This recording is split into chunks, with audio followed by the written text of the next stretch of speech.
नमस्कार सहकारी मित्रांनो, माझ्या यूट्यूब चॅनलला आपल्या सर्वांचे हार्दिक स्वागत आहे।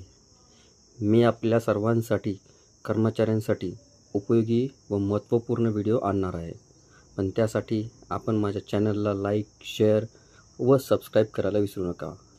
तसेच चॅनलला सबस्क्राईब करताना ऑल नोटिफिकेशन्स ऑन करा, जेणेकरून आपल्याला व्हिडिओचे नोटिफिकेशन सर्वात अगोदर प्राप्त होईल।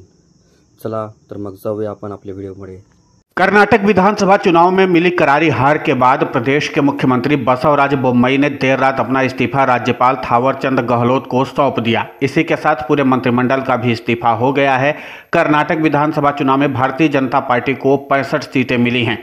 राज्यपाल को इस्तीफा देने के बाद मीडिया के सामने कर्नाटक के सीएम बसवराज बोम्मई ने इस बात को खुलेआम स्वीकार किया कि पुरानी पेंशन की बहाली के मुद्दे पर आंदोलित कर्मचारियों की मांगों को नजरअंदाज करना हमारी बहुत बड़ी भूल थी।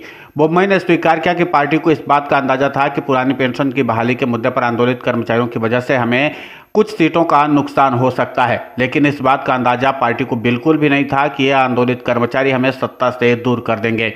बोम्मई इस दौरान भावुक भी नजर आए और कहा कि हमने कर्मचारियों की मांगों को लेकर के पार्टी आला कमान से बात की थी।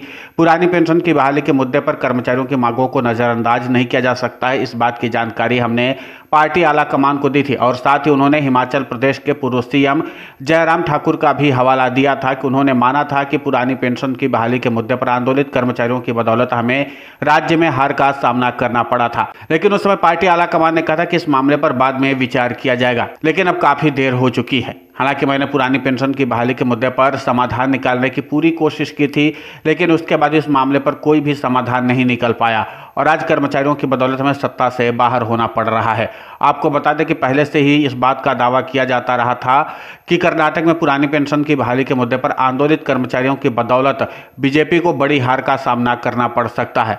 इसके खुले तौर पर संकेत भी दिखाई दे रहे थे, लेकिन उस समय बीजेपी ने इस बात को बेहद हल्के में लिया और कर्मचारियों ने अंत में बड़ा गेम खेल दिया। अब माना जा रहा है कि पुरानी पेंशन की बहाली के मुद्दे पर अगर बीजेपी कोई समाधान नहीं निकालती है तो आगामी राज्यों के विधानसभा चुनाव में भी बीजेपी को हार का सामना करना पड़ेगा। इतना ही नहीं, हो सकता है कि कर्मचारियों के इसी आंदोलन की बदौलत आगामी लोकसभा चुनाव में भी बीजेपी को हार का सामना करना पड़ जाए।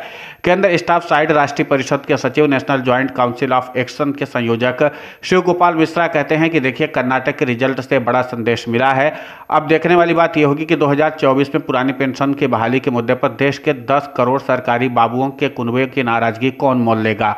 हमने ये आंकड़ा केंद्र सरकार को दे दिया है, साथ ही ये भी बता दिया कि जो पुरानी पेंशन की बहाली करेगा वही देश पर राज करेगा। शिव गोपाल मिश्रा ने एक मीडिया चैनल से बातचीत में कहा कि पुरानी पेंशन की बहाली के लिए national joint council of action द्वारा एक्शन प्लान तैयार कर लिया गया है। केंद्र में राज्य सरकारों के कर्मचारी इस प्लान को आगे बढ़ा रहे हैं।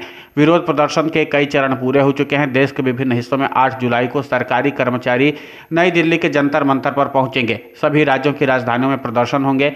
मॉनसून सत्र में संसद से बाहर विशाल प्रदर्शन किया जाएगा। इसके बाद आपण संपूर्ण व्हिडिओ पाहिल्याबद्दल आपले धन्यवाद। तसेच चॅनलला लाईक, शेअर आणि सबस्क्राईब करायला विसरू नका।